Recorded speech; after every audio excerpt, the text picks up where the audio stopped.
रूस यूक्रेन में जारी जंग की, जो कि आज 25 दिनों में पहुंच चुकी है। यूरोप में न्यूक्लियर वॉर का खतरा बढ़ गया। एक बड़ी अपडेट है, पुतिन ने परमाणु युद्ध पर तैयारी का ऑर्डर दे दिया है। रूस में न्यूक्लियर वॉर इवैक्यूएशन ड्रिल का ऑर्डर दिया गया है।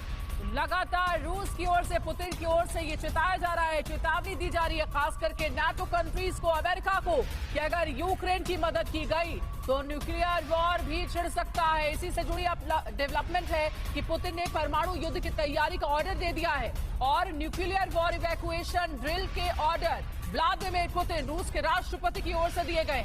और युद्ध की एक और बड़ी खबर आ रही है। यूक्रेन का हथियार गोदाम तबाह हो गया है। रूसी हमले में हथियार का गोदाम पूरी तरह से बर्बाद हो गया। हमले में आयरन स्टील फैक्ट्री भी तबाह हो गई। एक अहम खबर देखिए, रूस ने लवीव पर हमला करके बड़ी जंग छेड़ी। लवीव पर अटैक के बाद पश्चिम के मुल्कों में टेंशन। पूर्वी यूक्रेन में हमले से सभी दिग्गज लवीव में छिपे हुए थे। लवीव पर हमले के पीछे पुतिन की वॉर स्ट्रैटेजी। समझा यह जा रहा है कि यह नई वॉर स्ट्रैटेजी है।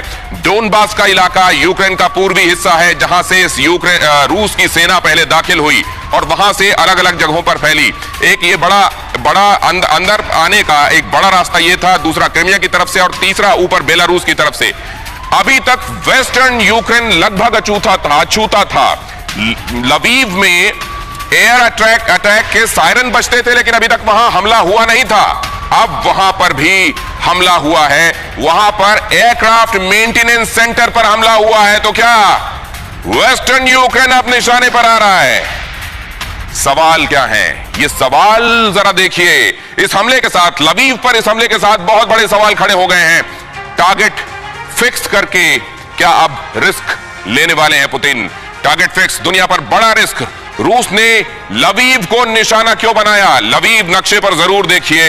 यूक्रेन का पश्चिमी हिस्सा, पोलैंड बॉर्डर से 80 किलोमीटर अंदर की तरफ यूक्रेन में लवीव पर हमला करना कितना मायने रखता है?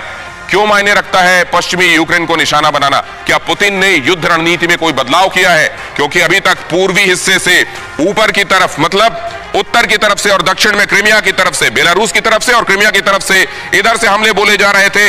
लेकिन यह पश्चिमी हिस्सा जो अभी तक अछूता था, उस तरफ हमला बोले जाने का मतलब क्या पुतिन ने युद्ध रणनीति में कोई खास बदलाव किया है?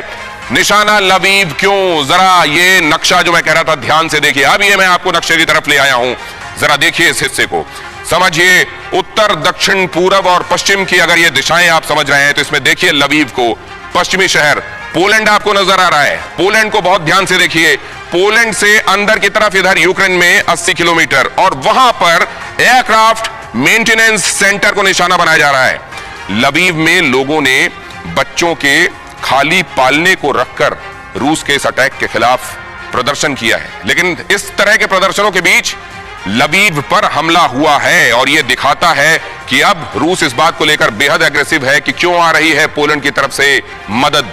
यूक्रेन को मदद क्यों दी जा रही है? हथियारों की मदद क्यों दी जा रही है? वहां के लोगों को, जिन सिविलियंस ने हाथों में बंदूक थाम ली है, उनको मानवीय सहायता के नाम पर मदद क्यों दी जा रही है? और इस बात से खफा होकर एयरक्राफ्ट मेंटेनेंस सेंटर पर लवीव में हमला बोला गया है। युद्ध से छिपकर भागे लोगों का सुरक्षित ठिकाना इसको माना जा रहा है। मानवीय मदद यहां से पहुंचाई जा रही है। रूस इस बात को आइडेंटिफाई कर रहा है। पूर्वी यूक्रेन के बदले पश्चिम में अब तक अगर दोनों को कंपैरिजन करें आप, तो ये हिस्सा अब तक शांत था। इसीलिए जो लोग इधर से परेशान थे वो आकर यहां पर शरण ले रहे थे। और पोलैंड की सीमा से अंदर की तरफ 80 किलोमीटर, जैसा मैं आपको बता रहा हूं, लवीव, पोलैंड में 20 लाख से ज्यादा यूक्रेनी शरणार्थी पहुंच चुके हैं। पश्चिमी देशों को चेतावनी देने के लिए रूसी हमला। नेटो ने यह भरोसा तोड़ दिया है और इसी वजह से युद्ध अब यहां तक जा पहुंचा है। बड़ा धोखा क्या मिला है ज़ेलेंस्की को, इस वक्त की डिटेल्स देखिए। दरअसल गलती क्या हुई और उसकी सजा क्या मिली? नेटो पर भरोसा, ये बड़ी गलती ज़ेलेंस्की की। सजा ये मिली कि वादा तोड़ा और युद्ध में डायरेक्ट साथ नेटो ने नहीं दिया। इसी अंजाम को भुगत रहे ज़ेलेंस्की। गलती क्या की? रूस से युद्ध छेड़ा। क्या ये एक बड़ी गलती है ज़ेलेंस्की की? सजा ये मिली है कि पश्चिम देशों ने अकेला छोड़ दिया। ज़ेलेंस्की ये खुद कह चुके हैं कि वो अलग थलग पड़ गए हैं और सामने से आकर कोई साथ नहीं दे रहा है। इसके अलावा बड़ी गलती एक ये ज़ेलेंस्की की तरफ से हुई है कि वो लगातार नेटो से कहते रहे कि मदद दे वो, लेकिन नेटो खुलकर सामने नहीं आया। अमेरिका भी हथियार पहुंचाता रहा, रसद पहुंचाता रहा, लेकिन सैनिक नहीं दिए। क्यों? इसकी बड़ी वजह दरअसल यूक्रेन के राष्ट्रपति का अनुभवहीन होना। क्या इस धोखे की बड़ी वजह है? वैश्विक राजनीति, इंटरनेशनल पॉलिटिक्स और कूटनीति का अभाव है। डिप्लोमेसी को नहीं समझ पाए क्या जेलेंस्की? अमेरिका, ब्रिटेन ने यूक्रेन को डायरेक्ट रक्षा नहीं की, जिसकी उम्मीद लगातार कर रहे थे जेलेंस्की, लेकिन ऐसा हुआ नहीं। रूस यूक्रेन वॉर पर अमेरिकी रक्षा मंत्री का बयान, यूक्रेन को नो फ्लाई जोन बनाया तो परमाणु युद्ध हो जाएगा। दुनिया दो परमाणु शक्तियों को आमने सामने देखना नहीं चाहेगी। रूस अमेरिका की जंग दुनिया के लिए बहुत खतरनाक होगी। ये अभी की बड़ी खबर है। यूक्रेन को नो फ्लाई जोन बनाने पर युद्ध की सीधे धमकी दुनिया खत देखेगी और ऐसी स्थिति दुनिया नहीं देखना चाहेगी। ये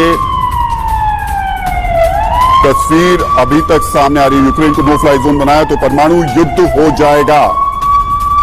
रूस यूक्रेन वॉर पर अमेरिकी रक्षा मंत्री का यह बड़ा बयान है। वो हम आपको बता दें, पुतिन का परमाणु हथियार दस्ता हाई अलर्ट मोड पर आ गया है। पुतिन ने रक्षा मंत्री और सेना प्रमुख के साथ एक मीटिंग की है और पश्चिम के आर्थिक प्रतिबंधों से रूस का पारा चढ़ गया है। तो परमाणु हथियार दस्ता, न्यूक्लियर जो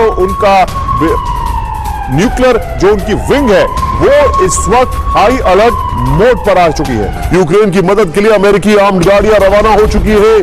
ट्रेन के रास्ते जर्मनी से पोलैंड के लिए निकले अमेरिकी हथियार, सीधे शॉट जगह बगल में जर्मनी से आया अमेरिकी बख्तरबंद गाड़ियों का वीडियो। ये देखिए आप, ट्रेन के रास्ते अमेरिकी इन्फेंट्री व्हीकल भी जा रहा है पोलैंड। ये देखिए तस्वीरें आपके सामने है। अब अगली बड़ी खबर आपको दिखाना चाहूंगा। रूस यूक्रेन युद्ध से खड़ा हुआ सबसे बड़ा शरणार्थी संकट। इस वक्त की सबसे बड़ी खबर, फुल फ्रेम पे शॉट्स ब्रेकिंग के साथ। जंग के बीच करीब 30 लाख लोगों ने यूक्रेन छोड़ा। पोलैंड, स्लोवाकिया, हंगरी में हजारों बच्चों ने ली शरण। रूस के हमले में अब तक 97 बच्चों की मौत हो गई है। 97। रूस के हमले पर अमेरिकी सेना का बहुत बड़ा दावा ये रहा हमारे सामने। कीव पर एटमी हमला कर सकता है रशिया, ये कहा है अमेरिका ने। नए परमाणु हथियार बना रहा है रूस, ये अमेरिका दावा कर रहा है। ये इस वक्त की बड़ी खबर। रूस के हमले में टारगेट किया जा सकता है यूक्रेन को और एटमी हमला किया जा सकता है। एटमी हमला कर सकता है रशिया, कीव को निशाना बनाकर। यह बड़ी खबर आ रही है। खार्किव में रूसी सेना ने की जबरदस्त बमबारी। ये बड़ी खबर हम आपको बता रहे हैं। खार्किव में रूसी सेना ने जबरदस्त बमबारी की है। खार्किव मार्केट में भीषण आग से तबाही हो गई है। रूसी हमले के बाद पूरा खार्किव धुआं धुआं है। मार्केट में लगी भीषण आग से पूरा बाजार खाक हो गया है।